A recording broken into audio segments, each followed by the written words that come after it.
Saudara, terima kasih Anda masih bersama kami.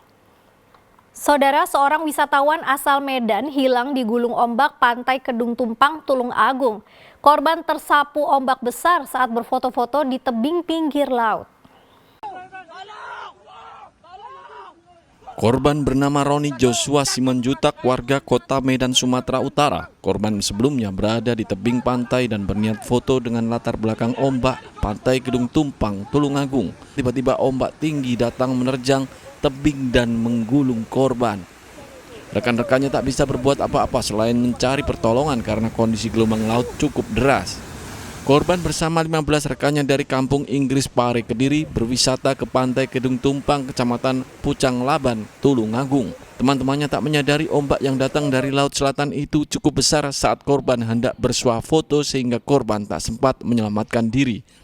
Tim SAR gabungan masih berusaha melakukan upaya pencarian korban dari jalur darat karena ombak di laut masih besar. Korban bersama rombongannya turun dan foto-foto. Setelah selesai foto-foto, di pinggir tebing tiba-tiba ombak besar datang dan menghantam yang akan ditunggu foto-foto orang tersebut. Ternyata ada dari salah satu temannya ini yang tersambar ombak dan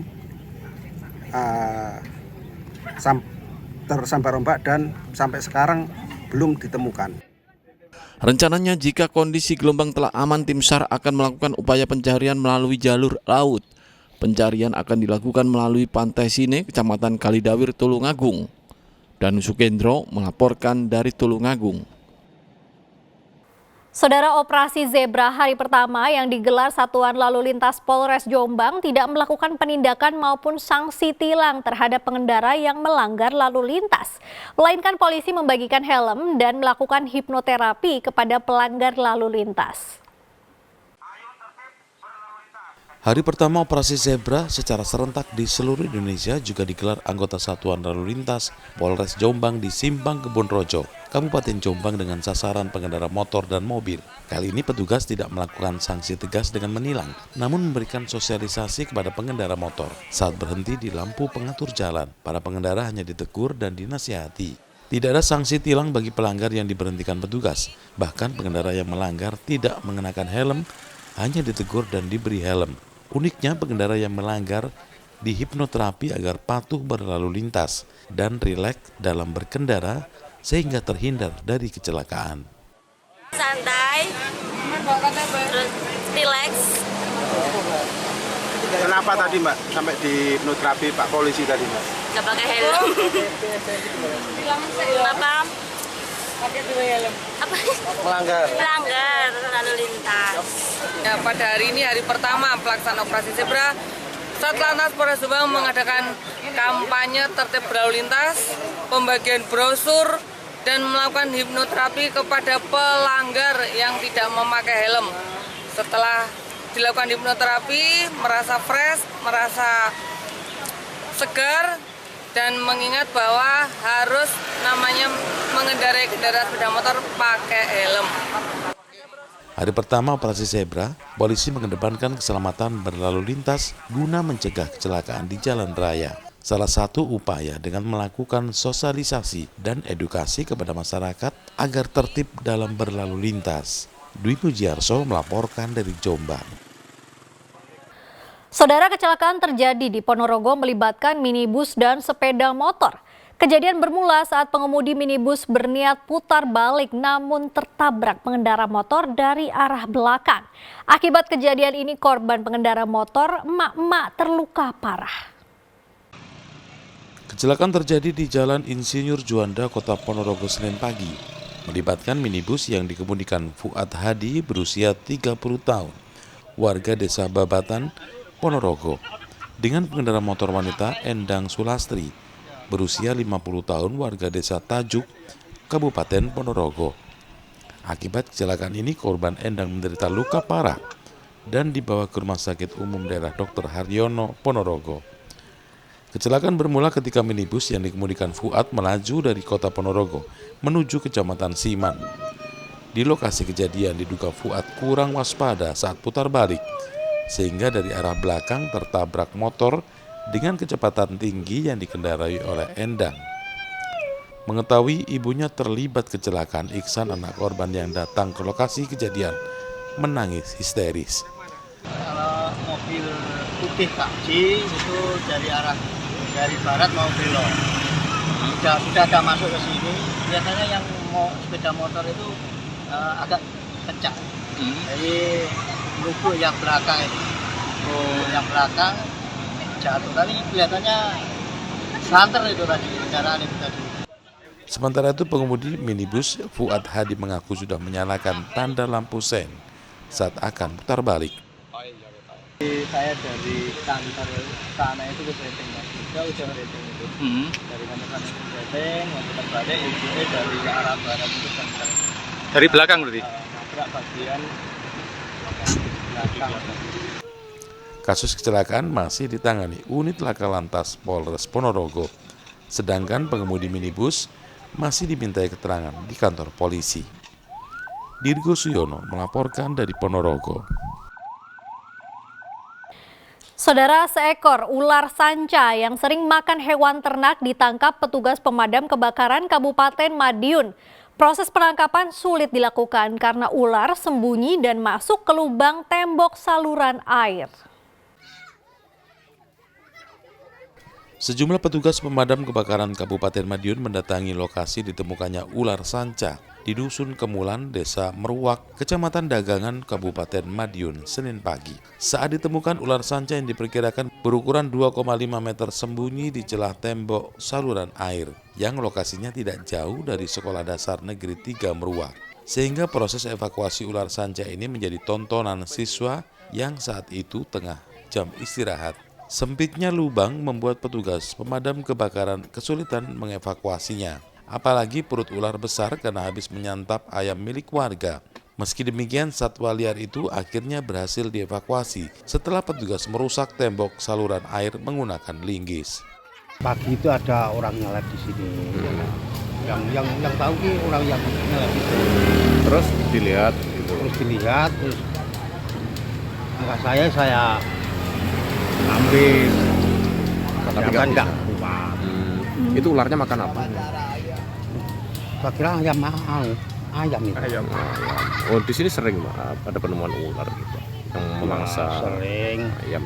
Untuk evakuasinya tadi sedikit sulit karena ularnya tadi mau masuk ke gorong-gorong, terus kemudian terjepit karena sudah memakan ayam. Jadinya perutnya agak mengganggu untuk masuk. Ularnya jenis apa ya? Ularnya tadi jenis sanca dengan panjang kurang lebih 2,5 meter. Sekolah juga ya, Mas? Ya, dekat sekolah SD Kemulan 3. Yang juga mungkin bisa membahayakan untuk anak-anak karena juga anak-anak sering main kan di dekat-dekat sekolah sini. Kini ular itu dibawa ke kantor pemadam, selanjutnya akan diserahkan ke pecinta ular atau dilepas liarkan ke habitatnya. Dirgo Suyono melaporkan dari Madiun. Saudara, 2 pencuri kabel penerangan jalan umum atau PJU di Surabaya dibekuk anggota Polsek Tegal Sari, Surabaya. Dinas Perhubungan Kota Surabaya melaporkan kehilangan kabel di 25 lokasi dengan total panjang kabel yang hilang 4.100 meter dengan nilai kerugian negara sekitar 561 juta rupiah. 2 pelaku ini masing-masing berinisial SHI warga Tambak Pring Surabaya serta AK warga Larangan Surabaya. Pengungkapan kasus ini berawal dari laporan Dishub Kota Surabaya ke polisi atas hilangnya kabel lampu penerangan jalan umum PJU di 25 lokasi jalan protokol pusat Kota Surabaya. Dari laporan tersebut, polisi melakukan penyelidikan dan berhasil menangkap 1 di antara pelaku berinisial SHI yang sedang mencuri di kawasan Jalan Embong Malang, Surabaya. Dari penangkapan ini, polisi membekuk pelaku lainnya berinisial AK. Modus pelaku yakni masuk ke gorong-gorong untuk memotong kabel. Pencurian selalu dilakukan pada siang hari sekitar pukul 12 siang. Dari hasil pemeriksaan sementara, kedua tersangka mengaku mencuri di 8 TKP dari 25 TKP yang dilaporkan di Subkota Surabaya. Berawal dari laporan polisi yang dilaporkan oleh rekan-rekan Dishub terkait dengan adanya dugaan tindak pidana pencurian terkait di 25 TKP seputaran Surabaya, kami melakukan penyelidikan dan mengoptimalkan krimserse. Lalu kami alhamdulillah berhasil menangkap 2 orang. Adapun kronologisnya pada tanggal 11 September 2024 sekira pukul 13 kami mengamankan tersangka inisial SHI. Dari tersangka ini dia berkomplotan, satu kami tetapkan DPO karena melarikan diri. Lalu dari keterangan SHI kami kembangkan, itu mendapatkan satu lagi tersangka inisial AK. Sementara itu, Kepala Dinas Perhubungan Kota Surabaya Tunjung Iswandaru menyatakan dari 25 TKP penerangan jalan umum total kabel yang hilang sejak bulan Juni hingga Oktober 2024 sepanjang 4.100 meter dengan kerugian negara mencapai 561 juta rupiah. Di 25 lokasi yang sekarang yang disampaikan Pak Kapolsek, baru 8 lokasi, itu sekitar 4.100 meter. Di 25 lokasi yang tersebar, yaitu mulai daerah Darmo, Malang, Sumoharjo, Panglima Sudirman, Majen Sungkono, Air Muhammad, ya. Terus kemudian di 25 titik, adapun kerugiannya mencapai 561 juta. Polisi masih memburu penadah kabel curian tersebut. Akibat perbuatannya, kedua pelaku dijerat pasal 363 tentang pencurian dengan pemberatan ancaman hukuman 5 tahun penjara. Rahmat Hidayat melaporkan dari Surabaya. Saudara, Direktorat Reserse Kriminal Umum Polda Jawa Timur menetapkan tersangka terhadap perempuan yang memberi steroid pada bayi yang diasuhnya di Surabaya. Pelaku berdalih memberikan obat steroid agar anak yang dirawatnya bisa lebih gemuk. Padahal dampak obat tersebut membahayakan tubuh karena masuk kategori obat keras.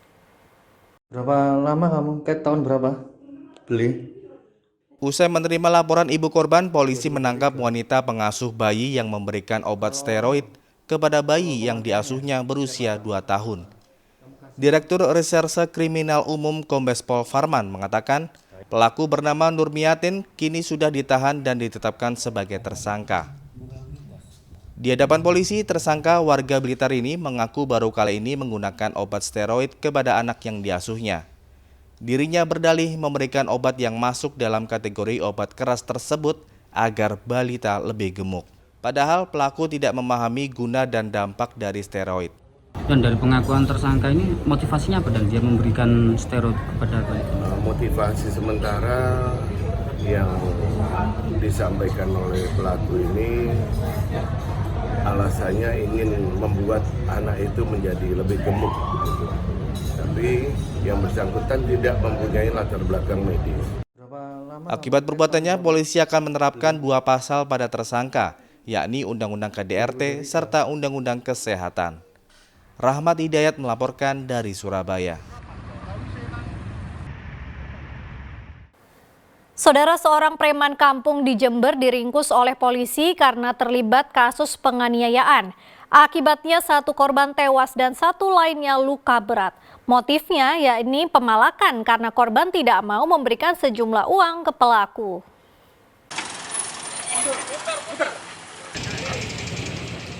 Usai diotopsi di Rumah Sakit Dr. Subandi Jember, jenazah korban tiba di rumah duka di Desa Panti, Kecamatan Panti, Jember. Meski sempat dirawat di rumah sakit, korban Fawajid akhirnya tewas akibat sejumlah luka tusukan senjata tajam.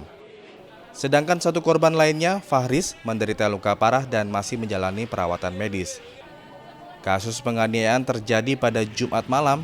Saat itu pelaku Imam Mujiono, warga desa Kemuning Lor, Kecamatan Panti, Jember, tiba-tiba mendatangi tempat nongkrong kedua korban. Sempat terjadi cekcok hingga pelaku menyerang kedua korban menggunakan belati. Warga sekitar yang mengetahui lalu ramai-ramai menangkap pelaku dan menyerahkannya ke polisi. Hasil pemeriksaan polisi, motif penganiayaan diduga pemerasan atau pemalakan karena kedua korban menolak saat dimintai sejumlah uang oleh pelaku yang dikenal sebagai preman kampung. Meminta sejumlah uang yang kami sampai saat ini belum tahu seberapa besar permintaan uangnya, kemudian ditolak oleh korban dan terjadilah cekcok kemudian terjadi. Kalau pelaku sendiri latar belakangnya seperti apa? Sama saya kira, jadi informasi yang kami dapat ya memang hanya kedatangan pelaku secara mendadak dan keduanya juga tidak saling mengenal, kemudian datang dan meminta uang, kemudian ditolak oleh korban dan terjadi penusukan cekcok, kemudian terjadi penusukan. Kini Ahmad Mujiono sudah ditahan oleh polisi dengan barang bukti pisau belati. Pelaku dijerat pasal penganiayaan yang mengakibatkan hilangnya nyawa dengan ancaman hukuman hingga 10 tahun penjara. Tommy Iskandar melaporkan dari Jember.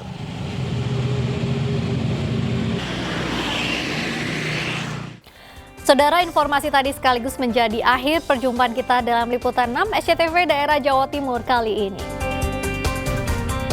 Atas nama rekanku yang bertugas, saya Nelis Pramadani pamit undur diri. Terima kasih atas perhatian Anda dan salam SCTV.